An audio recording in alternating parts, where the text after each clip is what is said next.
அஸ்ஸலாமு அலைக்கும். Happy good day. Super டேஸ்டியான கத்திரிக்காய் மசாலா இந்த மாதிரி ட்ரை பண்ணி பாருங்கள். எல்லா மெயின் டிஷ்க்குமே ஒரு பக்காவான சைட் டிஷ்ஷாக இருக்கும் இந்த கத்திரிக்காய் மசாலா. வாங்க எப்படி ரெடி பண்ணலான்னு பார்க்கலாம். இது ரெடி பண்ணுறதுக்கு ஒரு மிக்ஸி ஜாரில் ஸ்க்ரீனில் காட்டுற அளவுகளில் எல்லா இன்க்ரீடியன்ஸும் எடுத்து கொஞ்சமாக தண்ணி சேர்த்து அரைச்சி எடுத்துக்கலாம். இந்த அளவுக்கு அரைச்சி எடுத்துட்டு இதுக்கு ஒரு 3 தக்காளி பேஸ்ட் அரைச்சி எடுத்துக்கோங்க. அரை கிலோ அளவு கத்திரிக்காய் வாஷ் பண்ணி எடுத்துருக்கேன். இந்த மாதிரி நல்லா கட் பண்ணி எடுத்துக்கலாம். இதை விட குட்டி குட்டியாக கத்திரிக்காய் இருந்தால் இன்னும் ரொம்ப நல்லாயிருக்கும். இதே போல் எல்லா கத்திரிக்காயும் கட் பண்ணி எடுத்துக்கலாம். எந்த ஒரு பூச்சி இல்லாமல் கட் பண்ணி எடுத்துக்கோங்க. ஒரு பேனில் ஒரு ஸ்பூன் அளவு ஆயில் சேர்த்துக்கோங்க.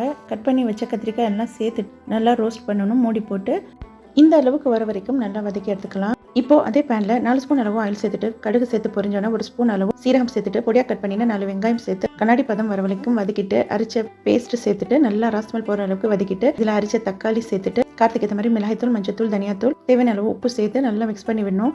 இதில் 4 ஸ்பூன் அளவு புளிக்காத ஃப்ரெஷ்ஷான தயிர் சேர்த்துக்கோங்க. சேர்த்து நல்லா மிக்ஸ் பண்ணிட்டு மூடி போட்டு குக் பண்ணுங்க. இப்போ இந்த அளவுக்கு அந்த பிறம் மசாலா தண்ணி நான் 1 கப் அளவு சேர்த்துருக்கேன். மொத்தமாக 1 கப் அளவு தண்ணி சேர்த்துட்டு வச்ச கத்திரிக்காய்லாம் சேர்த்துட்டு மூடி போட்டு லோ ஃப்ளேம்லேயே குக் பண்ணுங்க. இந்த அளவுக்கு வந்த அப்புறம் கரம் மசாலா 1 ஸ்பூன், கசூரி மேத்தி 1 ஸ்பூன், அதோட பொடியாக கட் பண்ணினா கொத்தமல்லி சேர்த்துட்டு மூடி போட்டு ஒரு 2 நிமிஷம் குக் பண்ணிங்கன்னா இந்த அளவுக்கு வந்துடும். அவ்வளோதான், சூப்பர் டேஸ்டியான கத்திரிக்காய் மசாலா சூப்பரான டேஸ்ட்டில் ரெடி ஆயிடுச்சு. ரைஸ், சப்பாத்தி, பூரி, பரோட்டா எல்லாத்துக்குமே ரொம்ப ரொம்ப நல்லா இருக்கும். எல்லா மெயின் டிஷ்க்குமே ஒரு பக்காவான சைட் டிஷ். மறக்காம இந்த ரெசிபி ட்ரை பண்ணுங்க. உண்மையிலே சாப்பிட்றதுக்கு அவ்வளோ டேஸ்ட்டாக இருந்துச்சு. ட்ரை பண்ணிட்டு எப்படி இருக்குன்னு கமெண்ட் செக்ஷனில் கமெண்ட் பண்ணுங்க. தேங்க்யூ ஃபார் வாட்சிங்.